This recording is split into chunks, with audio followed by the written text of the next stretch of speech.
காணலாம்.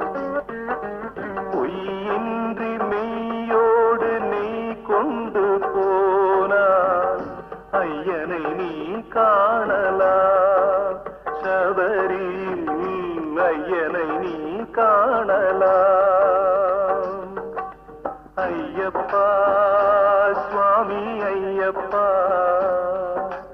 ஐயப்பா சரணம் ஐயப்பா, ஐயப்பா